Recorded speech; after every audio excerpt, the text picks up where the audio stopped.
સમાચાર અમદાવાદથી પ્રાપ્ત થઈ રહ્યા છે। અમદાવાદથી સમાચાર સામે આવી રહ્યા છે, જેમાં અમદાવાદના સિવિલ હોસ્પિટલમાં દીવા તળે અંધારા જેવી સ્થિતિ જોવા મળી છે। જેમાં એશિયાની સૌથી મોટી સિવિલ હોસ્પિટલમાં સોલાર પેનલ બંધ હાલતમાં જોવા મળી છે। કરોડોના ખર્ચે સોલાર પેનલ લગાવવામાં આવી છે। 2020થી બંધ હાલતમાં છે આ સોલાર પેનલ। સિવિલ હોસ્પિટલમાં લગાવેલા સોલાર પેનલ મેન્ટેનન્સના અભાવે બંધ જોવા મળી છે।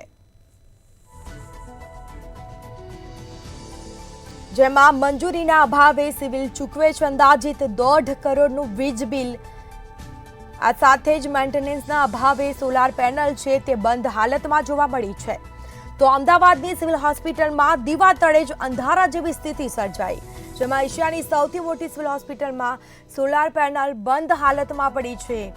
તેને રિપેર કરવામાં આવી નથી। મેન્ટેનન્સના અભાવે તે બંધ હાલતમાં પડી છે અને આ સાથે જ જેના કારણે કરોડો રૂપિયાનું વીજ બિલ ચૂકવવામાં આવે છે। કરોડોના ખર્ચે આ સોલાર પેનલ છે તેને લગાવવામાં આવી છે, પરંતુ 2020થી સોલાર પેનલ છે તે બંધ હાલતમાં પડી છે। અત્યાર સુધી કોઈ રિપેરિંગ કામ કરવામાં આવ્યું નથી તેનું, અને સામે કરોડો રૂપિયાનું વીજ બિલ ચૂકવવામાં આવી રહ્યું છે। સિવિલ હોસ્પિટલમાં લગાવેલ સોલાર પેનલ મેન્ટેનન્સના અભાવે બંધ હાલતમાં જોવા મળી છે। આ સાથે જ અમદાવાદની સિવિલ હોસ્પિટલમાં જ દીવા તળે અંધારા જેવી સ્થિતિ સર્જાઈ છે। તો એશિયાની સૌથી મોટી આ સિવિલ હોસ્પિટલમાં જ સોલાર પેનલ છે તે બંધ હાલતમાં જોવા મળી છે। જેમાં કરોડોના ખર્ચે આ સોલાર પેનલ છે તેને લગાવવામાં આવી છે।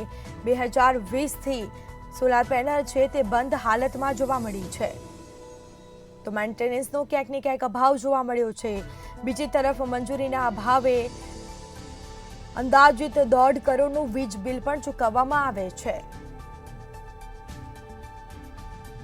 તો સમાચાર પ્રાપ્ત થયા છે અમદાવાદમાં સિવિલ હોસ્પિટલમાં જ દીવા તળે અંધારા જેવી સ્થિતિ સર્જાઈ।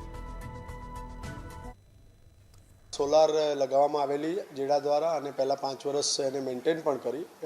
કોવિડ એરા આવ્યો એ સમયે કદાચ એનું મેન્ટેનન્સ પૂરું થયું હશે, પરંતુ એના પછી જ્યારે એને ચાલુ કરવાની પ્રોસેસ કરી ત્યારે એનું મેન્ટેનન્સ ખર્ચ અથવા એને ચાલુ કરવાનો ખર્ચો ખૂબ વધારે હોવાથી પીઆઈયુ ઇલેક્ટ્રિકને જાણ કરતાં એ લોકોએ એના માટે પ્રોસેસ ચાલુ કરેલી છે અને આશા રાખું છું કે સમય અંતરે થોડાક સમયની અંદર એ લોકોએ ફરી એને કાર્યરત કરી શકે।